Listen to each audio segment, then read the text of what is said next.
Greetings. A couple of weeks ago, I did a video where I talked about how I'd been having certain things going on in my life and how I was looking to, well, basically make my life matter.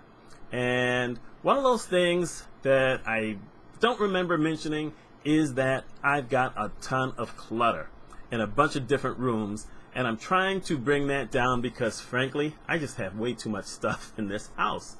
I didn't bring it all here, but there's a bunch of stuff. However, it's not just in rooms that weren't mine. I have the same problem in my office. I have the same problem in my bedroom. So I've been working on some of these things, and I have figured out the 5 ways to totally declutter. But I got to tell you the truth, all of this isn't really brand new to me. My goodness. Back about 15 years ago, that's scary. But about 15 years ago, I actually had an expert on organization and organizing your space who came to the house, and she spent 3 hours with me teaching me these different ways of how you can clean your workspace, because it was really more for work for me. But if it works for work, then it works for everything. Boy, that sounded like a weird phrase, didn't it? In any case, I've been doing this process over the last week and a half. Actually, in some places it's been 3 weeks, because decluttering can go fast sometimes, but sometimes it doesn't. So I thought I would offer some advice on that, and maybe this will help somebody. So the first thing I would say to do in a particular room, if you have papers or you have envelopes or folders or anything like that, put all of that stuff in one pile. The reason I say that is because what a lot of people do is they get something and they sit down and they start looking at it, and that can be overwhelming. It can take a lot of time also. So what I have found is if you can put all of that stuff in one place, then you can look at it all at one time. Even if it may take 2 or 3 days or a couple of weeks or something, because in some instances you have a ton of paper. I'm just going to tell you the truth. I don't have as much in my office, but I have found certain areas where it's just tons and tons of paper, and I need to look through it to find out what I can do with it. Is it something I have to keep, something to throw away? So it's easier to do that, and it gives you a better sense of peace when you're going through it, instead of sitting there looking through these things. It's mind-numbing. The second thing I will say is that anything else that you have on the floor, find another pile to put that stuff in. Now, that's been interesting because in my office, I have a few things on the floor, but not anything that's really big. But in the bedroom, I did, because as strange as this sounds, I would basically have everything blocking my closet. So when I needed to get something out of the closet, I would just kind of scoot my way in there and get to it. And I'm talking about bedspreads, I'm talking about sheets, I'm talking about fans, whatever you can think of. Even my laptop.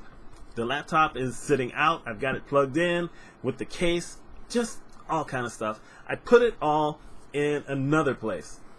Yeah, you can't actually make it a full pile, but it's all centered in a certain place, so I'm calling it a pile. The reason I do that is because, once again, once you see everything that you have, it gives you a way of thinking about it and deciding, okay, what do I want to do with this stuff? Because here's number 3. Number 3 says, get rid of or reduce everything that you don't need or you don't use any longer. So, for instance, I'm looking at this big pile of stuff I had in my bedroom, and some of it was pants, which may sound like a strange thing, except I lost a lot of weight. And, I haven't lost any in the last year, but before then, I ended up losing 60 pounds. And I had pants I couldn't wear anymore because they were just way too big. And I thought about taking them to someone to, cinch it up some, but then we had pandemic hit. I don't know anybody else who does it at home, so I gotta throw some of that stuff away. I don't know why. I know why I kept it, because I like the pants. Sometimes we like pants and we like shirts and we like certain things like that. But at a certain point, we have to put it in our mindset, you know what, it's just gotta go. So I got rid of some of that stuff. I have tons of comforters. I have tons of blankets. And, when I swap that stuff out, sometimes I put it on the floor.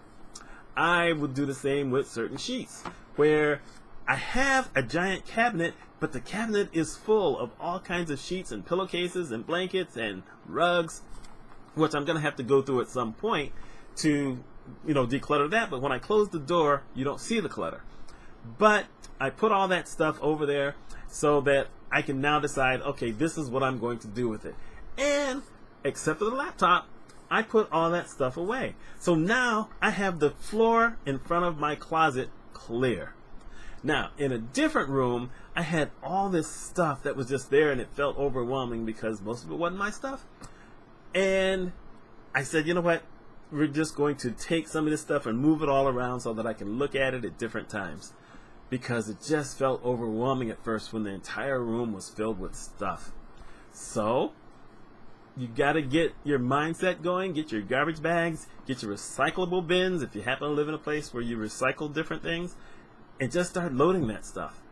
And it's not a bad thing to do. You might even find some interesting things. I found some pretty cool things. Some things which I said, you know what, I'm keeping this. And some things that look so nice that I'm going to try to maybe give those away as gifts. Yeah, I know. It's a cheap way to get out of it. But probably all that stuff ain't cheap. I just don't have to spend any new money. So here's number 4, which is finding that storage space for items that you either want or that you may need, but you don't need it immediately. For instance, I came across a whole bunch more printer paper, a bunch of folders that are actually kind of cool, and they're not written on yet. I found more envelopes. I found different colors of paper. I just found tons of stuff that I said, you know what, I'm going to keep this. I'm going to repurpose it, but I don't need to bring it into my office or take it in the bedroom and just put it on the floor. So I have extra shelves that I've never had used, which sounds really stupid, but I've got shelf space. So I have been putting some of that stuff that I can qualify as office material into those places. And I'm going to have to find more space. I mentioned how I have this cabinet of all these blankets and all this other junk in there. But most of that stuff, I don't really know what it is. I don't need all that. So some of that stuff's going to get thrown away or donated to the rescue mission. And then I will have that space where I can put other stuff. It gives you that opportunity to, like I said, look at everything and determine, is this something that I need? Is this something that I want?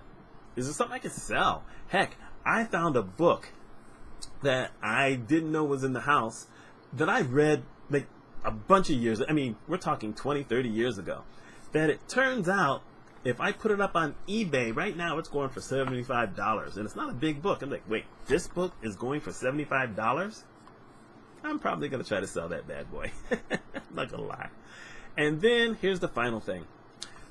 Don't stop until your space feels right to you.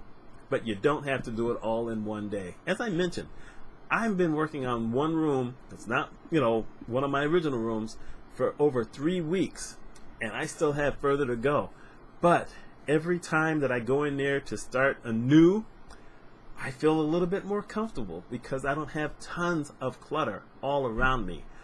So I feel better that way. Of course, I haven't even thought about going into the closet yet. Oh, God. But, like I said, I have found some amazing stuff. It's interesting how you never really know everything that you have personally. You never know the kinds of things that you might have in your house that have been there for the longest time. You come across something and say, oh my goodness, I forgot I had that. So, decluttering frees your mind. It helps to renew your spirit. And okay, if you're one of those people who buys a ton of stuff, luckily I'm not anymore, then you say, okay, I can go buy a new one. But I'm not recommending that you do that. Anyway, those are my 5 ideas for how to declutter your space. Let me know what your thought is on it. If this is something that maybe you've done in the past, maybe you have some better ideas than I do. Y'all let me know. If you like this kind of thing, subscribe. I would love you to leave a comment. Let's hear from you. Y'all take care.